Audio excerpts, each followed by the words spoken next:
नमस्कार साथियों, मैं मनीष भारती संस्कृति आईएएस प्लेटफॉर्म पर एक बार फिर से आप सभी का स्वागत करता हूं। वीकली करंट अफेयर्स में जैसा कि आप जानते हैं, हम सप्ताह भर में चर्चित रहे 5 मुद्दों पर चर्चा करते हैं। मैं पॉलिटी और इंटरनेशनल रिलेशन के साथ आता हूं। यहां पर आज जिस 5 मुद्दे की हम चर्चा करेंगे उसमें पहला मुद्दा होने वाला है कि चीन को गधा देगा, मतलब पाकिस्तान के साथ एक करार हुआ, एक समझौता हुआ है जिसमें चीन ने गधे की बात की है। चूंकि गधे का मांस जो है चीन में काफी लोकप्रिय हो रहा है, इसको लेकर के डिटेल से चर्चा करेंगे कि इससे जुड़े हुए क्या इशू हैं। दूसरा एक आया है बॉम्बे हाई कोर्ट से जुड़ा हुआ मसला, जिसमें कहा है कि मुस्लिम पुरुष जो है एक से अधिक विवाह कर सकते हैं। तीसरा हम चलेंगे हरियाणा में अनुसूचित जाति के आरक्षण के उपवर्गीकरण की बात करेंगे।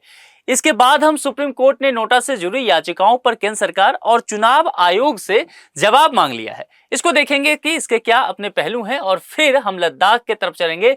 सोनम वांगचुक जो है वो लगातार अनशन कर रहे थे, उन्होंने अपना अनशन समाप्त किया है, इस विषय पर चर्चा करेंगे। ठीक है, उससे पहले आपके लिए एक सूचना है, और सूचना यह है कि दिवाली के अवसर पर आपको विभिन्न कोर्सेज पर 75% तक का डिस्काउंट दिया जा रहा है। वैधता 26 अक्टूबर से 2 नवंबर तक रखा गया है।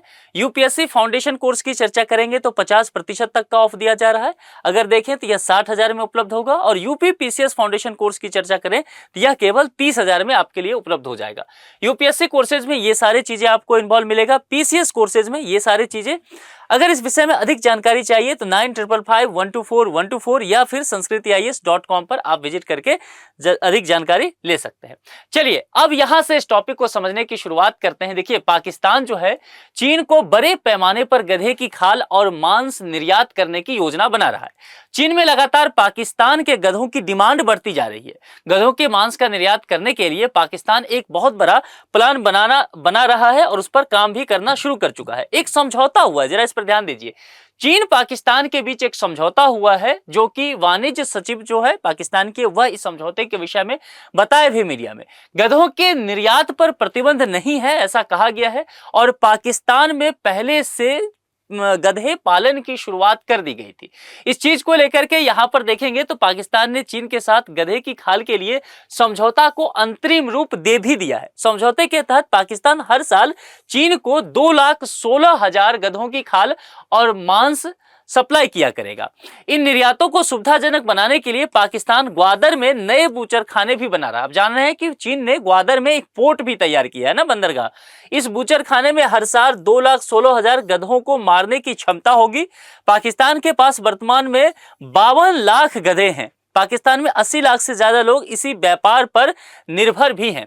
देखिए यहां पर इस ग्राफ को देखिए तो पाकिस्तान में स्पष्ट तौर पर दिखता है कि हर साल जो है 1 लाख गधा बढ़ रहा है। 2019 से 23 तक देखेंगे तो प्रत्येक साल आपको 1 लाख के तादाद पे यहां पर वृद्धि देखने को मिलेगा। अब गधे का मांस जो है चीन में काफी लोकप्रिय बताया जाता है, और कहा जाता है कि पाकिस्तान में जैसे कराची जैसे शहरों में आज भी गधा गाड़ी का इस्तेमाल होता है।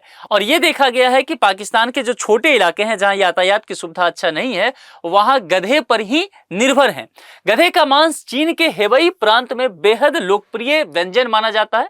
जो बर्गर होता है उसमें इसका इस्तेमाल किया जाता है। विभिन्न रेस्टा वगैरह में लोग इसको खाना पसंद करते हैं। तो अब यह देखा जाएगा कि क्या आगे इस पर क्या मसला आता है। लेकिन यहां पर एक बात समझ लीजिए, अब दूसरे टॉपिक पर जब चलेंगे तो मुस्लिम पुरुष कर सकते हैं एक से अधिक विवाह। दरअसल ये बात चर्चा में आया है बॉम्बे उच्च न्यायालय के एक निर्णय के बाद, जिस निर्णय में बॉम्बे हाईकोर्ट ने यह कहा है कि मुस्लिम पुरुष अपने व्यक्तिगत कानून की अनुमति के अनुसार एक से अधिक विवाह रजिस्टर करा सकते हैं। अब इससे जुड़े हुए क्या मसले हैं, सबसे पहले यह समझ लेते हैं। देखिए, एक व्यक्ति ने बॉम्बे उच्च न्यायालय में दायर अपनी याचिका में प्राधिकारियों को विवाह प्रमाण पत्र जारी करने के निर्देश देने की मांग की। उसने अल्जीरिया की एक महिला के साथ अपनी तीसरी शादी को रजिस्टर कराने के लिए कहा। उसका यह कहना था कि आवेदन इसीलिए खारिज कर दिया गया क्योंकि यह उसकी तीसरी शादी थी। अब वहां के जो प्राधिकारी हैं उसने इस आधार पर विवाह का पंजीकरण करने से इनकार कर दिया कि महाराष्ट्र विवाह ब्यूरो विनियमन एवं विवाह पंजीकरण अधिनियम के तहत विवाह की परिभाषा में केवल एक ही विवाह को शामिल किया गया। ध्यान रखिएगा, और यह जो कहा गया है वह इस अधिनियम के तहत कहा गया है। एक से अधिक विवाह नहीं हो सकता, इसीलिए वहां के प्राधिकारी जो है रजिस्टर नहीं कर रहे थे। इसको लेकर के फिर जब बॉम्बे हाईकोर्ट का निर्णय आता है उसमें जस्टिस बीपी कोलाबावाला और न्यायमूर्ति सोमशेखर सुंदरेशन की खंडपीठ ने थाने नगर निगम के उप विवाह पंजीकरण कार्यालय को उस व्यक्ति द्वारा दायर आवेदन पर निर्णय लेने का आदेश दिया। उच्च न्यायालय ने कहा कि विवाह पंजीकरण अधिनियम की पूरी योजना में ऐसा कुछ भी नहीं है जो किसी मुस्लिम व्यक्ति को तीसरी शादी करने के जो पंजीकरण की व्यवस्था है उससे रोका जाता हो। अब यहां पर समझ लीजिए, एक मुस्लिम व्यक्ति एक से अधिक विवाह पंजीकृत करा सकता है क्योंकि उनके निजी कानून में एक से अधिक विवाह करने की अनुमति दी गई है। मुसलमानों के निजी कानून के अगर नजर डाले तो उसके तहत एक समय में 4 पत्नियां वो रह सकते हैं। तो यहां पर यही बातें कहा गया कि अधिकारियों की इस दलील को स्वीकार करने में वो असमर्थ हैं कि महाराष्ट्र विवाह ब्यूरो विनियमन और विवाह पंजीकरण अधिनियम के प्रावधानों के तहत केवल एक विवाह को ही पंजीकृत किया जाएगा, खास करके मुस्लिम वर्गों के लिए। तो पीठ ने कहा कि यदि प्राधिकारियों की दलील को स्वीकार कर ले तो इसका अर्थ यह होगा कि महाराष्ट्र विवाह ब्यूरो विनियमन एवं विवाह पंजीकरण अधिनियम मुसलमानों के निजी कानूनों को नकारता है। असल मुद्दा यही था, इसी बात पर पेच फंसा और यहीं से फिर यह निर्णय आगे निकलता है। तो कहा गया कि इस अधिनियम में ऐसा कुछ भी नहीं है जिससे यह संकेत मिले कि मुसलमानों के व्यक्तिगत कानूनों को इससे बाहर रखा गया है। तो ये सारी बातें थी। अब देखिए, 10 दिन के भीतर विवाह पंजीकरण को मंजूरी देने की बात की गई है। प्राधिकरण ने यह भी दावा किया था कि याचिकाकर्ता दंपति ने कुछ दस्तावेज प्रस्तुत नहीं किए हैं। ये उस अधिनियम के बाहर की बात है। अदालत ने याचिकाकर्ता को, जो भी याचिका करने वाले पीआईएल दायर करने वाले थे, उनको कहा कि 2 सप्ताह के भीतर जितने भी डॉक्यूमेंट आपसे मांगे गए हैं वो सब आप दे दीजिए। ठीक है, अदालत ने आदेश दिया कि एक बार ये दस्तावेज प्रस्तुत कर दिए जाएं तो थाने नगर निकाय का संबंधित प्राधिकारी याचिकाकर्ताओं की व्यक्तिगत सुनवाई करेगा और 10 दिनों के भीतर जो विवाह को पंजीकृत नहीं किया जा रहा था उसे यहां पर पंजीकृत किया जाना है। अगर ऐसा नहीं होता है तो निश्चित तौर पर फिर कठोर कदम उठाया जाएगा। अब तीसरे खबर पर चलते हैं। हरियाणा में जैसा कि आप जानते हैं अनुसूचित जाति के आरक्षण का उप वर्गीकरण कर दिया। सुप्रीम कोर्ट के एक फैसले से यह मुद्दा आगे निकला था, तो वही चीज जो है सुप्रीम कोर्ट के उसी फैसले का यहां पर अनुपालन किया गया है। ठीक है, यहां देखिए तो हरियाणा इस देश का पहला राज्य बन गया है जिसने अनुसूचित जाति के आरक्षण को उप वर्गीकरण किया है। अगस्त 2024 की घटना आपको याद होगा। अगस्त 2024 में सुप्रीम कोर्ट का फैसला आया था कि अनुसूचित जाति का उप वर्गीकरण किया जाए। तो मुख्यमंत्री नायब सिंह सैनी जो हैं और राज्य मंत्रिमंडल ने हरियाणा अनुसूचित आयोग की रिपोर्ट को फिर स्वीकार कर लिया है। राज्य में अनुसूचित जातियों के लिए सरकारी नौकरियों में 20% कोटा आरक्षित किया जाएगा। यह अलग से यहाँ पर व्यवस्था की गई है। आयोग की सिफारिश के हिसाब से इस कोटे का आधा यानी कि 50% जो है और कुल कोटे में 10% जो है वह वंचित अनुसूचित जातियों को दिया जाएगा। यह भी कहा गया है कि हरियाणा में आधिकारिक रूप से कुल 36 जातियां जो है वह वंचित अनुसूचित जातियों की जो लिस्ट बनाई गई है उस लिस्ट में इनका नाम दर्ज है, ये शामिल है। सुप्रीम कोर्ट का क्या फैसला आया था इसको जरा देख लेते हैं। देखिए, 1 अगस्त को अपने फैसले में कहा था कि अनुसूचित जाति और अनुसूचित जनजाति के आरक्षण में सब क्लासिफिकेशन की बात यहां पर किया गया था। ठीक है, अभी अनुसूचित जाति को आप जानते हैं 15% आरक्षण मिलता है और अनुसूचित जनजाति को 7.5% जो है आरक्षण मिलता है। इसकी सूची कौन बनाते हैं? आपने पॉलिटी पढ़ा है। इसकी सूची जो है वह राष्ट्रपति के द्वारा तैयार किया जाता है। सुप्रीम कोर्ट के 6 जनों ने कहा था कि इस लिस्ट में राज्य सरकार सिर्फ उप वर्गीकरण कर सकती है, कुछ सीटों को एक अनुसूचित जाति या जनजाति के लिए अंकित भी कर सकती है। कोर्ट का यह भी कहना था कि अनुसूचित जाति और अनुसूचित जनजाति एक समान नहीं है, कुछ जातियां बाकी जातियों से पिछड़ी हुई हैं, यानी कि अंतर उसमें देखने को मिलता है। वर्गीकरण की आवश्यकता पर यहां बात करेंगे तो यह था कि सामाजिक न्याय किस तरह से सुनिश्चित किया जाए ताकि असमानता जो है उसको दूर करते हुए जो भी रिसोर्सेज हैं उसका इक्वल डिस्ट्रीब्यूशन हो सके। SC/ST जातियों को मिलने वाले आरक्षण और अन्य लाभों में SC/ST शामिल सभी जातियों की हिस्सेदारी भी सुनिश्चित करने की बात की गई। इससे चाहे रोजगार हो, शिक्षा हो, चाहे विधायिका में SC/ST का प्रतिनिधित्व इससे बढ़ पाएगा। तो यही सारी फायदा को देखते हुए सुप्रीम कोर्ट ने यह निर्णय दिया था। अब आगे चलते हैं कि सुप्रीम कोर्ट ने नोटा पर केंद्र सरकार और चुनाव आयोग से जवाब मांग लिया है। अब यह मुद्दा क्या है इसको समझिए। ठीक है, एक याचिका गया था जिसको लेकर के सुप्रीम कोर्ट ने दोनों को एक नोटिस थमा दिया है। याचिका में क्या की गई थी मांग, जरा इसको देखते हैं। देखिए, कानूनी थिंक टैंक है विधि सेंटर फॉर लीगल पॉलिसी, इसने सुप्रीम कोर्ट में याचिका दायर की थी। याचिका में जो जन प्रतिनिधित्व अधिनियम की धारा 53(2) को है चुनौती दिया गया था। याचिका में कहा गया कि मतदाताओं को चुनाव में केवल एक उम्मीदवार होने पर उपरोक्त में से कोई नहीं नोटा का विकल्प चुनने से रोकता है। अब यहां समझिए, इसके साथ ही याचिका में अनुरोध किया गया कि चुनाव संचालन नियम 1961 के नियम 11 जो है उसको पूरी तरह से रद्द कर दिया जाए, ये मांग किया गया था। अब यहां हमारे लिए यह समझना ज्यादा जरूरी हो जाएगा कि फिर जन प्रतिनिधित्व अधिनियम की धारा 53 और 53(2) क्या कहता है। देखिए, इसके अनुसार अगर किसी चुनाव में चुनाव लड़ने वाले उम्मीदवारों की संख्या भरी जाने वाली सीट के बराबर है तो चुनाव अधिकारी तुरंत ऐसे सभी उम्मीदवारों को उन सीटों से भरने के लिए विधिवत निर्वाचित घोषित कर देगा, यह नियम कहता है। अब ये अगर देखते हैं चुनाव संचालन नियम 1961 और इसका रूल 11 पर चलते हैं तो यह क्या कहता है।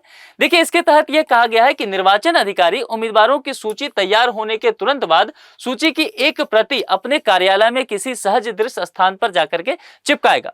यदि उम्मीदवारों की संख्या भरी जाने वाली सीटों की संख्या के बराबर या उससे कम होता है तो इसमें और भी कुछ टर्म एंड कंडीशन जोड़ा गया है। तब ऐसी सूची चिपकाने के तुरंत बाद जन प्रतिनिधित्व अधिनियम की धारा 53 की उपधारा 2 और उपधारा 3, ये दोनों को ध्यान रखिएगा, इसके अधीन निर्वाचन का परिणाम घोषित किया जाएगा।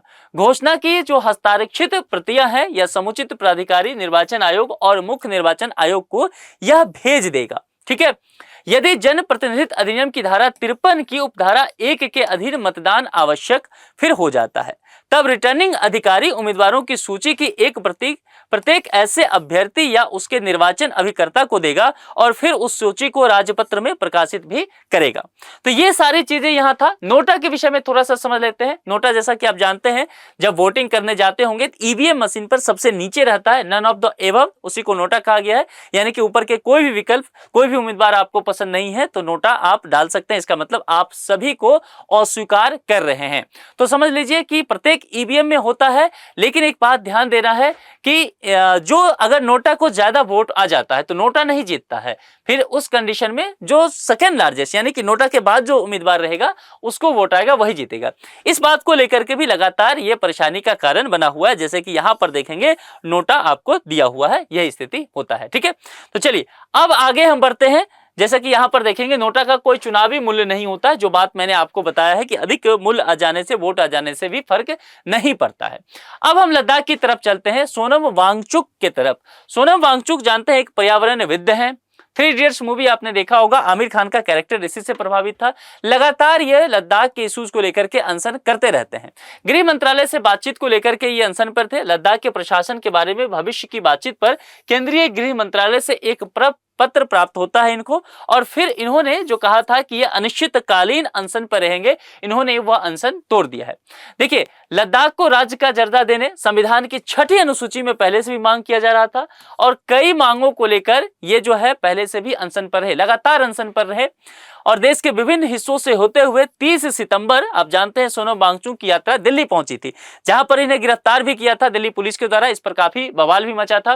गृह मंत्रालय ने के अधिकारी जो है वो आश्वासन दिए थे कि लद्दाख के मुद्दों को लेकर के दिल्ली में उनके प्रधानमंत्री और गृह मंत्री से बैठक किया जाएगा।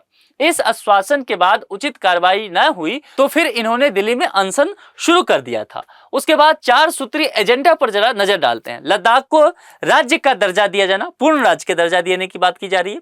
6ठी अनुसूची में शामिल करना लंबे समय से कह रहे हैं, और स्थानीय लोगों के लिए रोजगार कैसे उत्पन्न हो सकता है, और 2 लोकसभा की सीट और 1 राज्यसभा की सीट देने की भी बात कर रहे हैं ताकि जनप्रतिनिधित्व भी बढ़ सके। देखिए, 6ठी अनुसूची में शामिल करने की मांग जो है वह अभी से नहीं हो रहा है, एक लंबे समय से किया जा रहा है।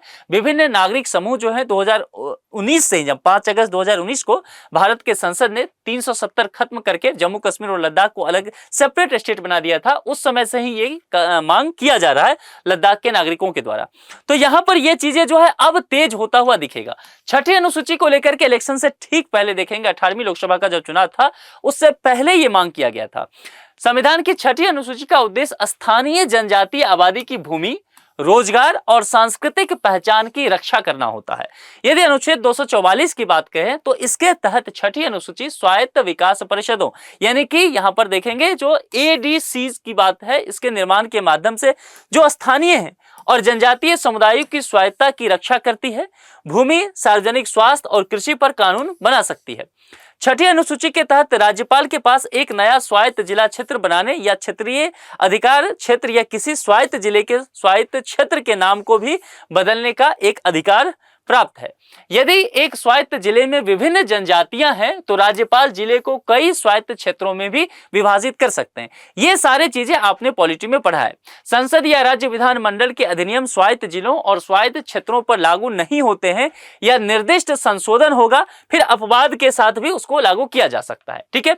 छठे अनुसूची की सबसे महत्वपूर्ण विशेषताओं में से एक है कि कानून बनाने के लिए जिला परिषदों का अधिकार दिया गया है, जिसमें जल जंगल जमीन हो गया, झूम की खेती की हो गई, ग्राम प्रशासन को लेकर के हो गया, विवाह तलाक की बातें हो गई, सामाजिक रीति रिवाज हो गया।